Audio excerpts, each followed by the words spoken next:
تو فرشتوں کو جو جھکنے کا حکم دیا وہ جسم کے نام نہیں تھا، الہی صفتوں کے آگے سر جھکا دو۔ تو اس کے معنی ہے کہ اگر جسم کے آگے سر جھکایا ہوتا کہ جب میں آدم کا پتلا بنا دوں اور بہت ہی خوبصورت بنا دوں سب سر جھکا دینا، تو دنیا کو بت پرستی کا جواز مل جاتا کہ خاموش جسم کے آگے سر جھکایا جا سکتا ہے۔ اسلام نے کہہ دیا صفتوں کے آگے تو سر جھک سکتا ہے، جسم کے آگے سر نہیں جھک سکتا۔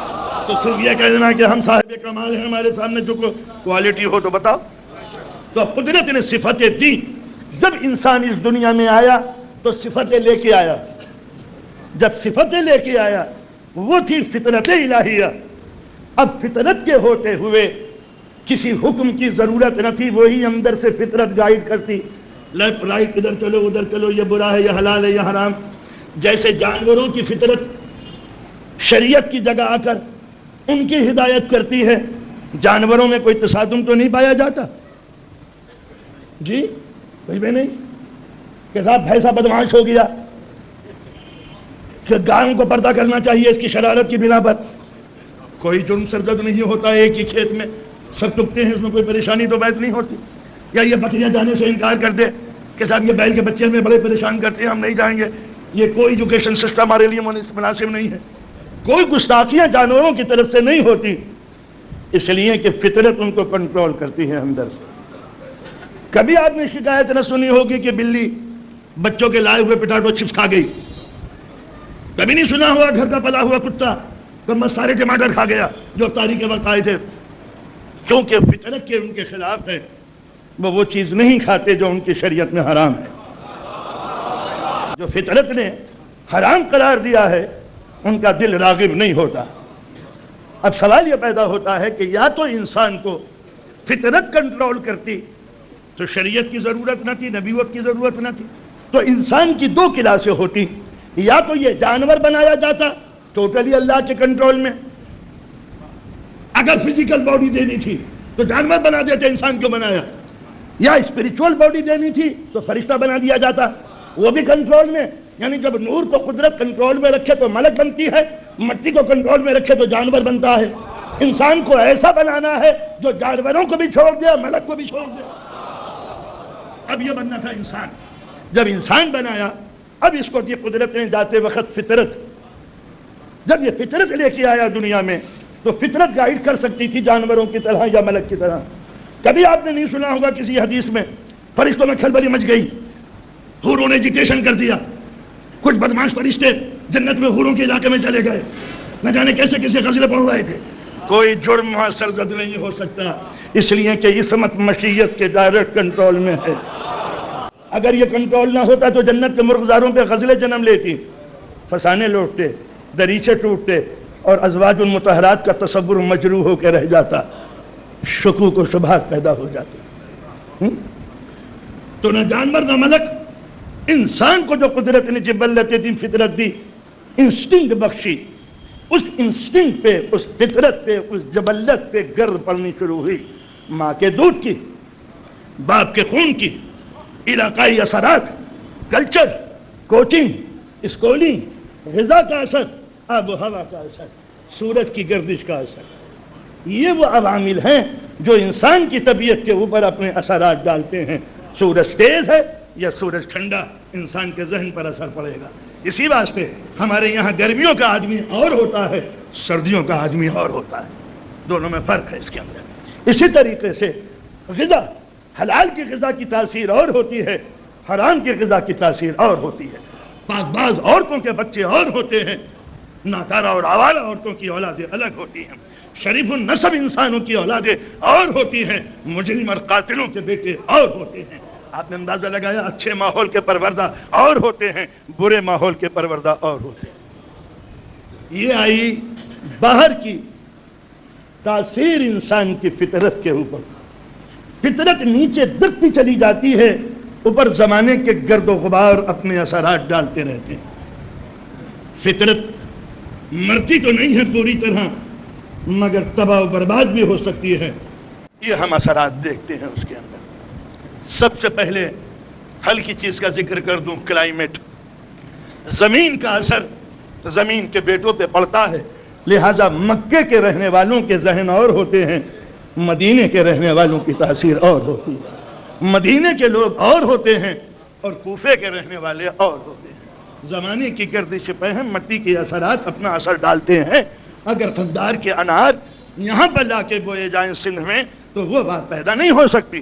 بنارس کا لنگڑا کسی اور علاقے میں بولا جائے تو مارکیٹ میں تیز تو دوڑ سکتا ہے مگر اس ریٹ پہ نہیں بک سکتا، وہ تاثیر نہیں ہوتی۔ انڈیا میں ایک جگہ ہے جونپور، اس کے صرف ایک کھیت میں میرے ٹانگ کے برابر موٹی اتنی بڑی مولی ہوتی ہے، مگر پڑوس کے کھیت میں وہی بیچاری اختصار کی زندگی گزارتی ہے۔ الہ آباد کے صرف ایک ہی باغ کے امرود مشہور تھے جو الہ آبادی مشہور ہو گئے، ورنہ اور بھی علاقے کے اندر تو معلوم ہوا کہ مٹی کا اثر اپنی جگہ پر ہوتا ہے اور اس سے انکار نہیں کیا جا سکتا۔ جب کھیرے اور ککڑی کے اوپر زمین کا اثر ہو سکتا ہے تو انسان کی طبیعت کے اوپر اس کا اثر کیوں نہیں ہو سکتا؟ حلال کی کمائی اور حرام کی کمائی۔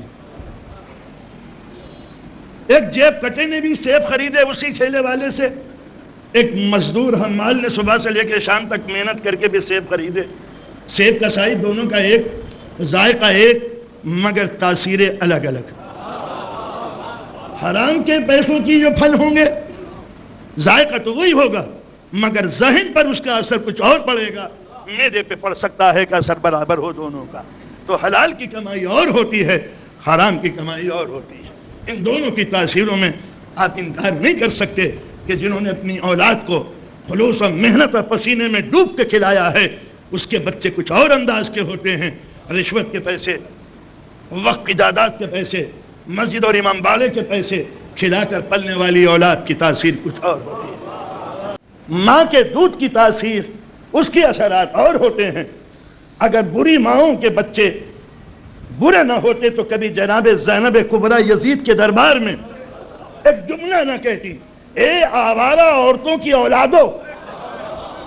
یہ صرف صدیقہ طاہرہ زکیہ قدسیہ کی بیٹی ہی کہہ سکتی ہے جن کے کردار پر عصمت کی مہر لگی ہوئی ہو۔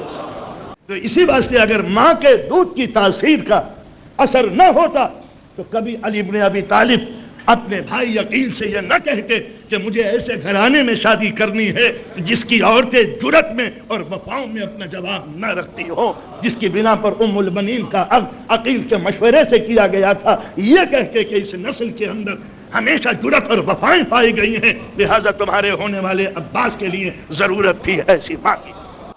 حضور فرماتے ہیں یاکم و خضرا دمن، بچو اس گرینری سے، اس لے لہاتے ہوئے سبزے سے جس کی جڑیں غلاظتوں پہ رکھی ہوئی ہیں۔ اس سے بڑھ کر حسین تعبیر دنیا کا کوئی بھی ادیب نہیں دے سکتا تھا۔ اس سبزے سے بچو جو غلاظتوں پہ اگا ہوا ہے تو سبزہ، مگر یہ دیکھو کہ جڑیں غلاظتوں میں ہے یا نہیں۔ تو اگر جڑیں غلاظتوں میں ہیں تو سبزے کے اندر غلاظتوں کا اثر آئے گا۔ لندن میں میرے ایک دوست نے مجھ سے پوچھا کہ مولانا میں ایک غیر مسلم لڑکی سے شادی کرنا چاہتا ہوں، شریعت کیا کہتی ہے؟ کہ شریعت اس مسئلے میں کچھ نہیں کہتی، تجربات کیا کہتے ہیں یہ پوچھو۔ ہر چیز شریعت نے اپنے ہاتھوں میں نہیں رکھی، کچھ تجربوں کے حوالے بھی بات کی۔ ٹھیک ہے وہ مسلم ہو گئی، میں کہا مولانا بڑی شاندار نوحہ پڑھتی ہے۔ میں کہا نوحہ تو ہمارے یہاں بمبئی کی بہت سی اچھی سنگر پڑھتی ہیں ہندو، مگر آواز اچھی ہے تو پڑھتی ہے، کوئی دلیل نہیں۔ نماز بھی پڑھتی ہے، میں نے کہا یہ بھی کوئی خوبی کی بات نہیں ہے، ایکسرسائز کرنے کے لیے اس سے بہتر آسن کہیں ہے ہی نہیں۔ تو اگر کسی کی نیت صحت بنانے کی ہو تو قیام و رکوع سجود کوئی گھاٹے کی چیز تو ہے نہیں، اور اگر اس عمل سے کوئی مرد بےخوب بن سکتا ہے تو عقل مند عورت کے پاس اس سے پیارا حربہ کوئی ہے بھی نہیں کہ جب شوہر آئے مسلح بچھا دے کہ اللہ اکبر۔ میں نے کہا آپ کہنا کیا چاہتے ہیں؟ میں نے کہا تجربہ کیا کہنا چاہتا ہے؟ میں نے کہا اگر تم غیر مسلم لڑکی کو اپنی دلہن بناؤ گے اس کا اثر نسلوں پہ کیا ہوگا پہلے یہ سوچو۔ میں نے کہا یہ بچے کمپلیکس میں مبتلا ہوں گے، ددیال میں بھی اور ننیحال میں بھی تم رو گے کل کو۔ نوجوان بچہ تھا میری کیوں مانتا، شادی کر لی، 4 برس کے بعد انہوں نے فون کیا مولانا میری سوری میں نے آپ کے مشورے پہ عمل نہیں کیا۔ تو میں نے ڈائریکٹ یہ پوچھا، میں نے کہا کہ شریمتی جی کہاں ہیں، گھر میں یا گھر کے باہر؟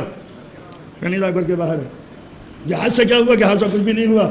شادی کے بعد بچے ہمارے ہوئے، میں بمبئی گیا اپنے سسرال میں، میری ساس نے مجھے میرے بچوں کو دھکا دے کے نکال دیا کہ ابھی ہمارا بھوجن کا سمے ہے۔ اس پر بچوں نے رونا شروع کیا، اختلاف بڑھا، مجھے طلاق دینی پڑی۔ تو لہذا شادی سے پہلے یہ دیکھو کہ بیوی لانا چاہتے ہو یا نسلوں کی ماں۔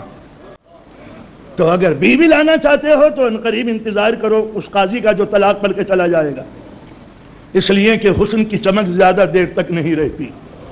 بیوی کی خوبصورتی میں اس کے میک اپ کے 1 سال،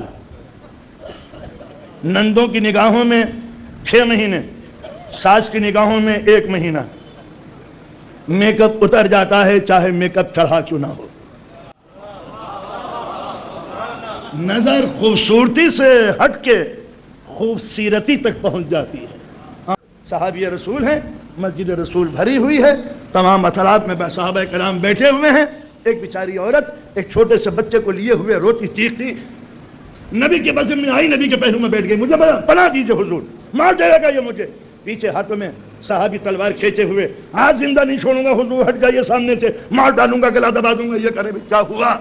اب غصہ تو پھر غصہ ہی ہے، چاہے صحابی کا ہو یا کسی کا بھی ہو، مار ڈالوں گا اسے۔ انہوں نے کہا ہاں اچھی ہے، ارادہ برا نہیں ہے، مگر سبب کیا ہے؟ کہ سبب حضور اس کی گود میں جو بچہ فرمان پڑھ رہا اس کو دیکھیے، پہلے مجھے دیکھیے، so nice and so beautiful, looking smart اور ناٹ، رسول اللہ علیہ وسلم اچھا ہوں یا نہیں؟ ٹھیک تو ہو۔ اس بچے کو دیکھیے، کم بخت کالا بھبو کا جنک، حضور سمتھنگ رانگ، میرا بچہ یہ کیسے ہو سکتا ہے؟ کم بخت کالا، بالکل حبشی غلام، بڑی صورت کا، دیکھا نا؟ اور بچے کو دیکھا حضور نے، مسکرائے۔ سیرتوں کا پڑھنے والا رسول سیرتوں میں کیا جاتا؟ بچے کو دیکھ کے مسکرائے، ارے میاں تم نے اپنے 18ویں دادا کو دیکھا ہے؟ 18ویں دادا حضور؟ وہ جو 2 نسل والا دادا وہ نہیں دیکھا؟ 18واں دادا نہیں دیکھا میں نے۔ انہوں نے کہا مرحوم بالکل ایسے ہی تھے جیسے یہ تمہارا بچہ ہے۔ یہ سچا صحابی تھا، سچا، نبی کے کہنے پہ یقین کر لیا کہ نبی کو اگر علم غیب نہ ہوتا تو انکار کر بیٹھتا۔ سچا صحابی کبھی نبی کی فضیلت کا منکر نہیں ہوتا۔